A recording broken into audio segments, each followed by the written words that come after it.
Stay tuned for a deep dive on the X60 camera from GardePro.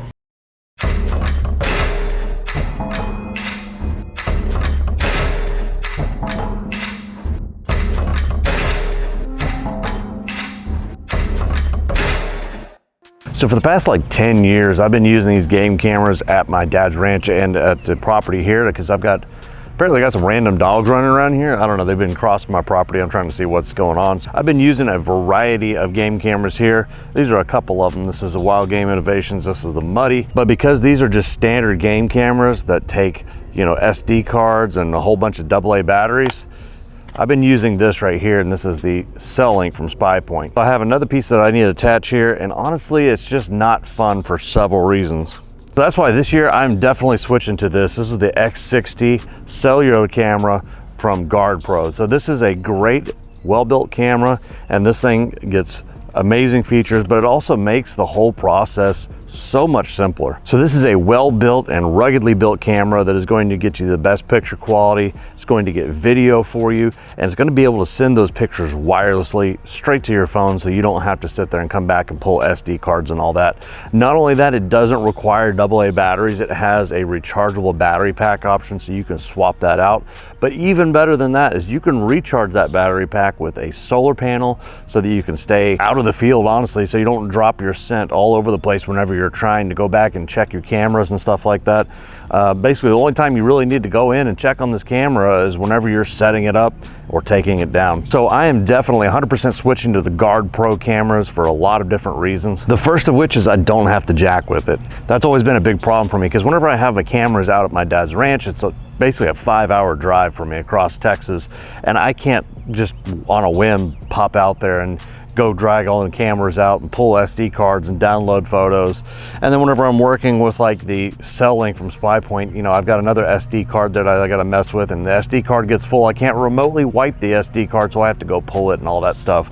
So I'm just tired of dealing with that. And so this is great because it's a great price. It's well built, it's functional, and has lots of good features. They're going to make this just a powerhouse for really scouting and keeping track of game. So this is going to be a deep dive video, so make sure you use the chapters at the bottom of the video to keep track of that. I want to thank GardePro for sending this camera to try out. I've been absolutely overwhelmed with all the features and how well built it is. This is like a premium game camera, and I suggest every one of you try it out. That being said, there is also a link in the description below for a discount code, because GardePro has basically been so gracious to hook us up with a discount, not only me but you guys too, on this camera, and I think you should take full advantage of that. Give this a try. So if you want to get a discount on the GardePro cameras, go check out their entire line. You can use a discount code. I'm gonna put that in the information below. There's a link down there as well, and it also helps out this channel. So if you like what you see here, you know, definitely go check that out. Now, even though this is a sponsored segment, I will 100% remain very truthful, and I will remain very objective on this. And there's several things that I think are changed and need to be updated that I'll tell you about, but I think it's kind of common across all cameras. And there's actually some things I was actually able to 3D print to make this thing even better than it already is, and I'll include those files down below in the description if you want to add those to it. So if you buy the camera, you can also download those files for free. That'll make these things even more useful and robust out in the field.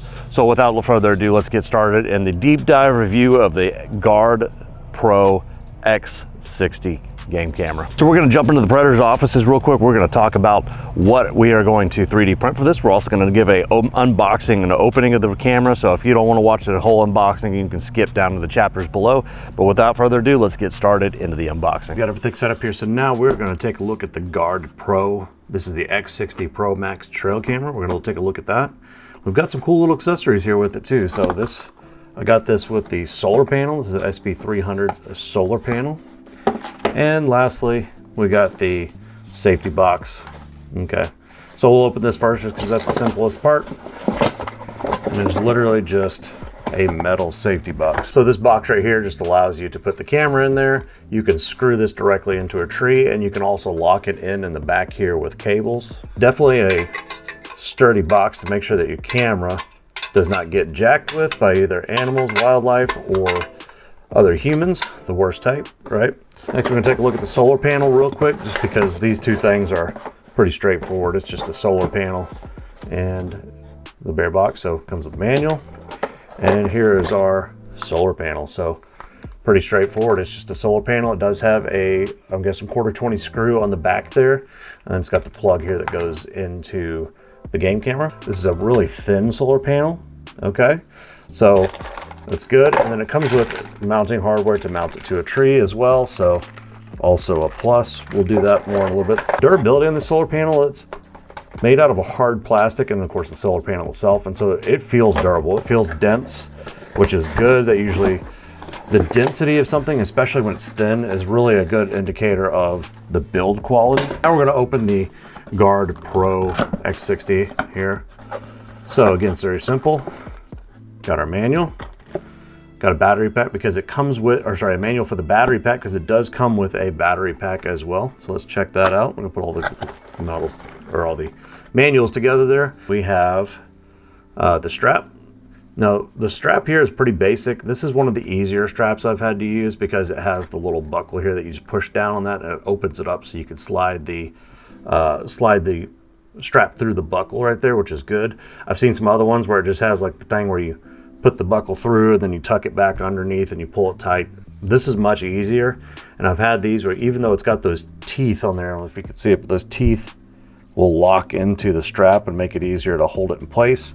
But the teeth don't really wear down the buckle at all. If anything, these nylon straps just kind of, or sorry, the teeth don't wear it on the strap, but these nylon straps just kind of degrade over time with being in the sunlight and getting wet and cold, and then all that, they just don't weather very well. Now we open up here, we've got the antenna. This is a massive antenna.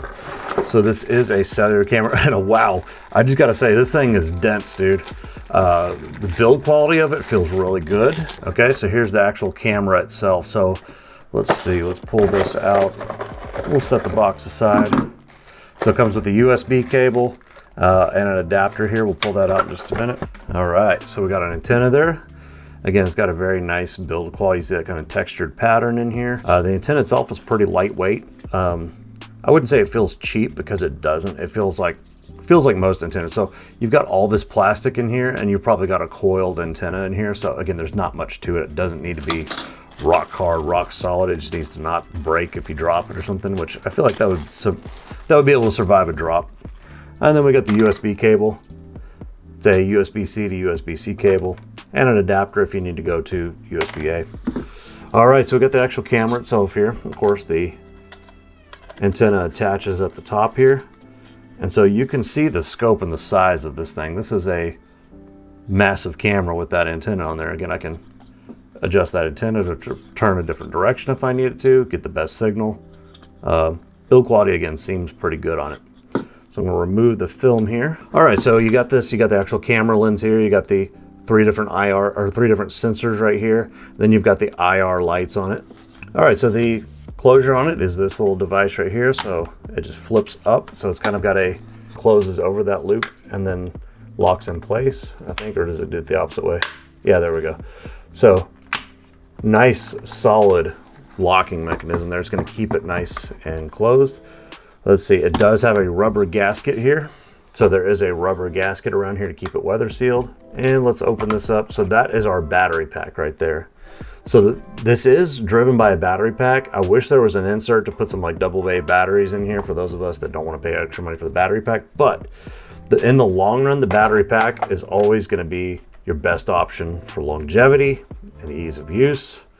So you can buy multiple battery packs and swap them out as you need to. And I believe right here there's a USB port too, so you can charge the thing if you need it as well. So let's turn it on and see how well the battery's charged. I always pull these plastics off. So it says, please activate camera by app. So we will be doing that shortly. So a very basic menu, nothing crazy. You got the option for cellular. This has, you have to put the activation code in here. You can put activation code. So again, it tells you all the detail about it. So we do have a signal, that's good. So I can do photo or video, or photo plus video. Let's see, photo quality. So I can do 2, 4, 8, 16, 24, 32, 48 megapixels, okay? Let's go set to the highest just so we can see how it works. Photo burst, I can do 1, 2, 3, 4, or 5 pictures. Image quality, I can go up from 720p to 1080p or 1296p. Let's go ahead and select the highest here. Video length, I can go change 2 different settings. So I can go daytime video length and nighttime video length, which is pretty cool. So I guess this is a good way to set it. Like if you know they're just moving, going quickly during the daytime, they're just in transit, you know, the animals that is, then you can set this lower or something like that for particular times of day. Okay, I can turn video sound on. I don't know. Oh yes, so I can actually do sound recording on, and I can change the level. Let's do medium video format. Okay, so I can change the video format to MP4 or movie. Detection delay. So whenever it detects movement, I can delay it by, you know, so basically I can go from 1 hour to 3 seconds, or 3 seconds to 1 hour on the video delay time. So basically I won't start recording video until it hits. All right, then I can set the sensitivity of the IR sensor, trigger false trigger suppression. So basically like moving leaves or something like that would trigger the IR sensors. You can basically remove that false trigger. So it's pretty smart. Side motion sensors I can turn off. I can see which ones are triggering and how well they're triggering. So I can test the range here. Okay, so cool. I can test the sensitivity and the range of the triggers of the IR sensor so I can see if it's working properly and where my range is too. I can tell like how wide of a view it's getting. Advanced settings. Okay, so I can test the IR sensors, do a lot of different things, but I'm gonna upgrade. I don't want to mess with that right now. Okay, cool. So basically this thing comes with an internal storage of either 32, 64, or 128 gigabytes in it. So we've got plenty of storage for photos and stuff like that, even videos. If you plan on doing a lot of videos and tracking animals with video, I would definitely say that you need to go with a higher storage, you know, because that can fill up pretty quickly. Going through the settings here, a couple things that I found that are also really cool is the thing has a password, so you can put a password protection on it. So if somebody does steal this thing, they can't steal your pictures, which is always a good thing. You can set operation hours, which is really useful. So basically you can tell it only operate between these hours here, and that's going to give you the ability to really save battery for a long time, which I've got the solar panel, so it doesn't really make a whole lot of difference. Change the language, which is good for all my European and other country friends here. And then you can turn off the info strip on it. So if you want to, at the pictures of the bottom of the pictures, if you want to have it to where it doesn't have all the info about the time and the moon phase or whatever it's got on there, which we'll check and see what it says in a little bit. You can do that. You can also have the camera name on the pictures. You can change time format. So a lot of different ways to, you can also do time lapse. So if you want to have it, you know, recording over a certain period of time and have it doing automatic photos, you can do that. More features that I've seen on almost every game camera that I've ever owned. And I've owned game cameras that are from, you know, $30 all the way up to, you know, $130. So very feature packed. At the same time, nothing super surprising, just a lot of really well-rounded features. And the main thing I really care about is the video, the photo, and the audio quality and the reliability of the actual triggers. So we'll go into that. So we'll go outside and test this some more in just a minute. Test the fit here. So I need to kind of put it in with the right side first, because you see that little tab there. Basically it needs to go inside that slot. So I slide that in there like that, and it drops in. Okay, and then lock it in place. So now it is secured inside the box, and there's very little room to move around in there, so that's great. So it's going to make it less likely for something to break in there and steal it. And I don't know if you can see it right there. Let's see. But basically there's a slot that goes all the way through. There you go. So there's that slot that goes all the way through. So basically you can lock the camera to the box and the tree that you put it around, so that you know that nobody's going to come steal this thing, or no bear's going to get into it and break your crap apart. Now, obviously this big old thing sticking out here, an animal could break that off, but that's probably one of the cheapest things about this to replace. And it has a very common thread here, which is, oh, hey, this is kind of cool. So the way this little lip on this box is, I can't get the antenna off. So somebody can't even come up and steal your antenna. They'd almost have to take your box off. I mean, if they're creative enough, they probably could, but it makes it to where you can't even twist the antenna off. But we got this here. So it's a very common antenna thread. So you can find just about any kind of consumer market and cell phone antenna connection will fit there. But without further ado, let's go ahead and take this outside and go ahead and test it outside in the field. So the first thing I wanted to do is I wanted to beef up basically the quality of this mount here, where it mounts to the tree. It was a little bit of a hollow plastic and it felt very thin. So I did a 3D scan here with my Revo Point 3D scanner, and I was able to take this, modify the file, and 3D print it. So this is the first thing that I 3D printed for the camera here. Again, the files are available down below, so you can print your own if you want to. So it probably should work with some other cameras, but if you want to download the file, great.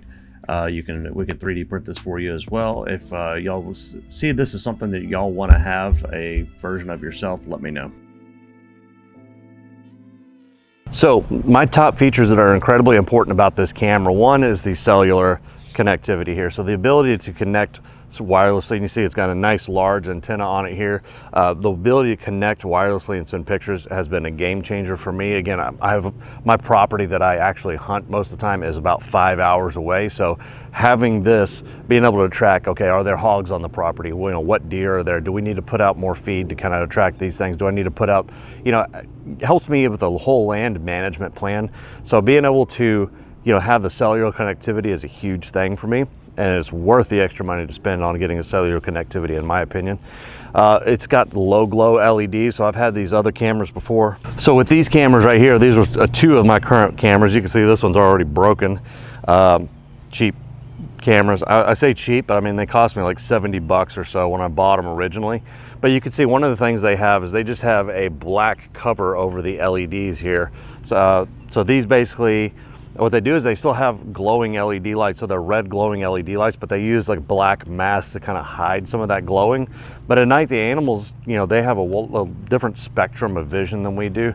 Apparently they can still see it, because a lot of times it gets the animals to look at the camera, or sometimes I get pictures of them running off because they get spooked by the lights suddenly coming on. So having no glow LEDs or low glow LEDs make it to where it's not as bright, so they can't see that IR light, the infrared light, whenever it comes on. And it makes it to where, again, you get great photos and pictures without having to spook the animals or worry about them running off. Next, it's got a very high quality camera here. You can see the resolutions. I'll put the resolutions of the photos and the video on here. I believe it goes up to 1260p. It has a locking mechanism right here, which I really like. This is durable. And cool thing too is it's got a full integrated screen on it. And so this is going to make it easier to program and set up, rather than like these over here. They just have this little tiny display that's usually hard to read in the sun. It's just like a flashing LCD screen. I'm tired of dealing with those because it's hard to set up, hard to understand what's going on. And the amount of features that are built into this thing here, like being able to do time lapses, being able to, you know, really choose different things and play back, and all this stuff is just very awesome. Another thing is that it's got a built-in storage, so there's no extra micro SD cards or SD cards that you have to throw in there and swap whenever they get full, or delete because they're full. You can access all that through the app.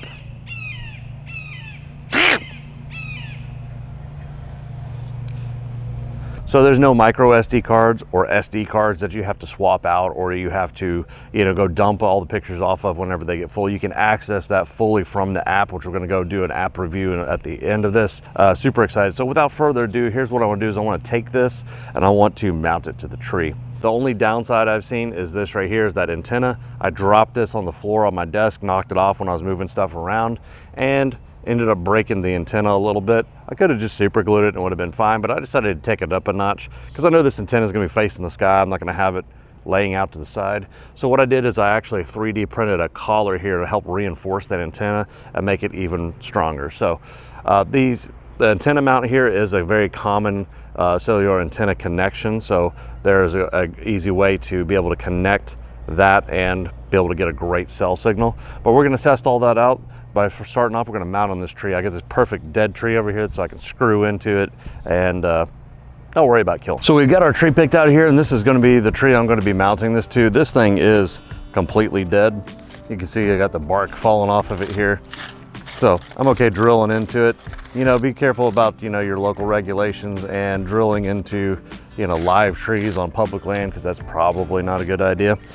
Well, first thing we're gonna do is we're gonna mount the solar panel. And so the solar panel here, I built this, I 3D printed this little piece right here from scanning, like I showed in the unboxing part of the video. So I 3D printed this out of a carbon fiber reinforced nylon. So it's nice and thick, solid and durable. And then I printed this part as well. And this part is really cool because basically what this is gonna do, I'm gonna bring this closer to the camera. So basically what this is gonna do is it's gonna have the ability to help this bite into the tree so it doesn't fall off or anything like that. And also make sure that it's a solid anchor point. I'm not sure if it's 100% necessary. It might be a little overkill, but I think it's gonna be great. So basically it has a curved section here, so it'll kind of like around smaller trees and things like that, it'll kind of help, you know, wrap around the tree a little bit and it's gonna bite into it.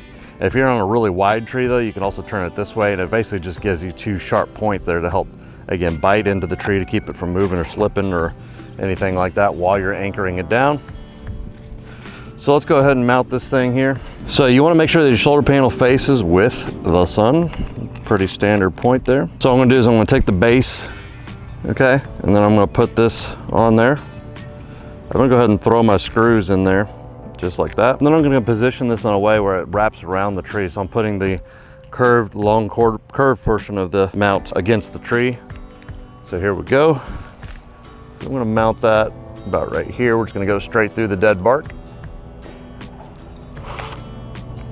It's always nice to pay attention to where the sun is as well.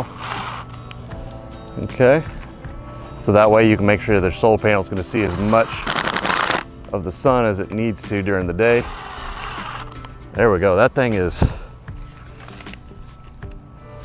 so that thing is in there solid. Solid. So that little adapter I made through there helped really bite into this bark here. This is kind of some loose bark because it's dead, but if you have a loose, like a pine tree or something like that, that flat mount is not going to really be as secure. Also, you're gonna need really long screws to get through there.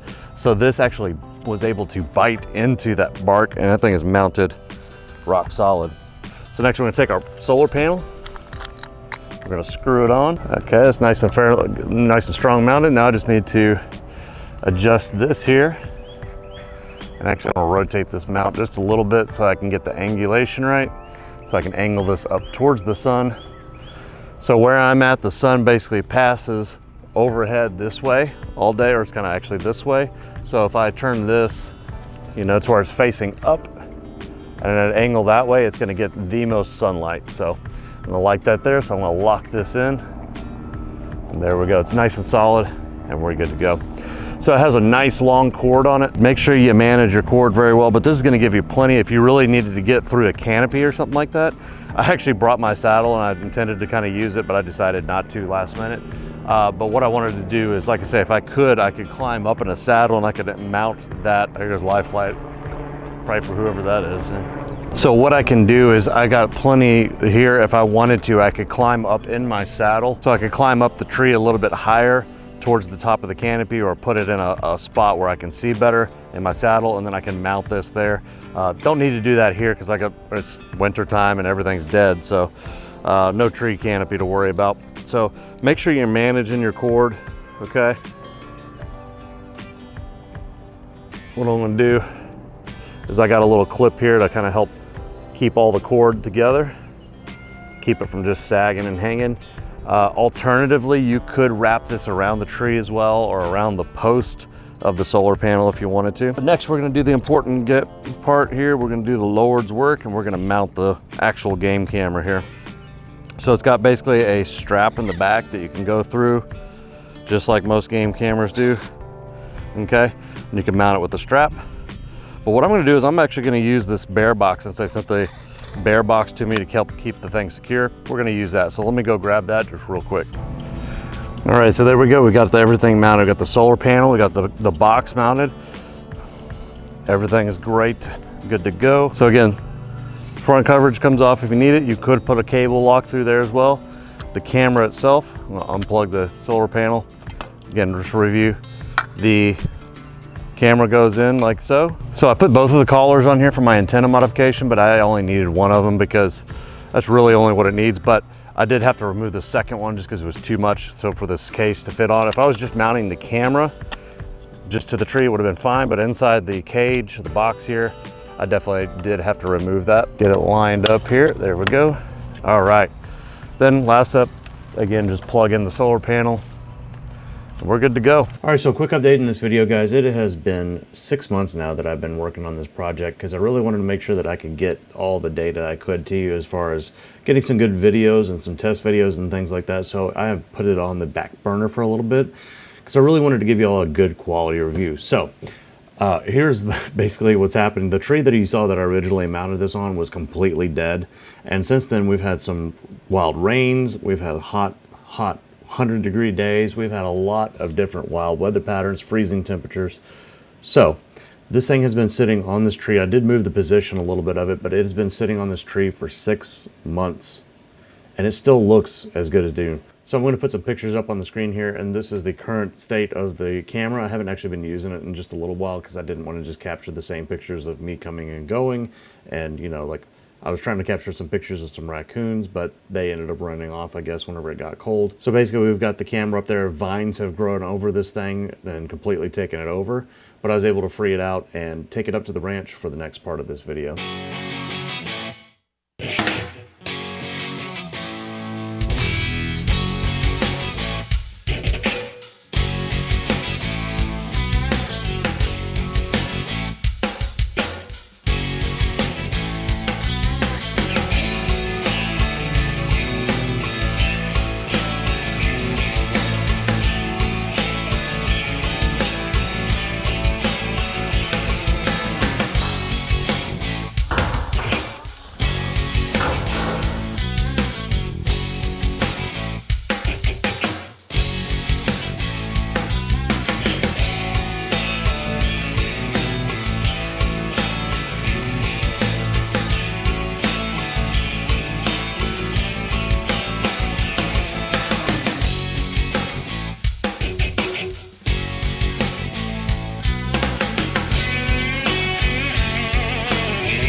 All right, so we're out here at the ranch. We've got the camera set up right here. It's looking at the garden.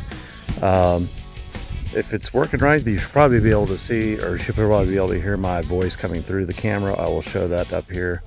Do a side-by-side of the phone versus the camera. But we are looking over here at the garden. Hopefully we'll see something tonight. There's been some raccoons coming into the garden here and getting at the corn and the vegetables over here. So we have the camera set up and we have our solar panels set up. So we are ready to rock and roll. And we have our solar panels set up. So we are ready to rock and roll. Good time.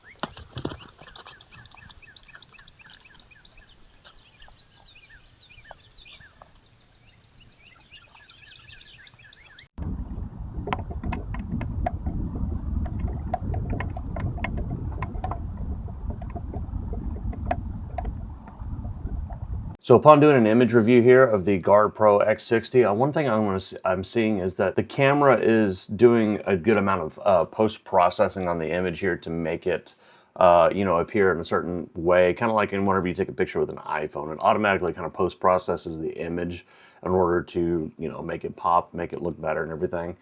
But the good news is that there is still a lot of data in the image itself. So if I need to, kind of brighten up dark areas and things like that, there's still that data there. There's still enough information in those dark areas of the image or the highlights to still give you a good view of what it is. So I can post-process that image myself in a photo editor like Photoshop or you know, even like something like Paint, I believe, to, you know, be able to get that data out of it. So it's good that it has that, and like I say, that you are still capturing so much information that you're not crushing those shadows or crushing the highlights in there. Whenever it comes to the audio of the video, it's pretty dang good for a game camera. Like, I've had a couple of game cameras in the past that do record audio and video and everything, and they weren't this clear. Like, I can hear literally like 15 feet, 20 feet away, I can hear, you know, the deer walking and crunching on corn, and, or I mean the protein feed. And so yeah, the audio quality overall is really good. Video quality is good. It's nice and sharp. I can see very good details on the animals that are being viewed on in the video. So overall, it looks pretty dang good. Like I say, I'm fairly impressed with the quality and the amount of information that's captured in there, because a lot of these game cameras, like I say, they really crush the shadows and highlights a lot of times by just, you know, if they don't have any data in those shadows, what they'll do is they'll just basically drop that data. They'll kind of like, almost like smear the dark areas together in order to reduce noise in the picture. And what that ends up is, it basically ends up with you having lower image quality. GardePro on this camera is not doing that. So they do post-process the image to give it a certain look and a certain aesthetic, I guess you'd say, but they're not leaving the data out. So that is the GardePro X60. What do you think about this? I think this is an actually really awesome, valuable camera. I think that gives you a lot of features, a lot of control, and a lot of remote viewing options and everything. And so I think this is a very valuable camera that I think everybody should try. And, you know, if you want to get that and you want to get a discount on it, check the links down in the description here, because you'll be able to get a discount on it. If you have any other comments or anything, go ahead and drop that down in the comment section below. And thanks for watching. And as always, keep defying the odds.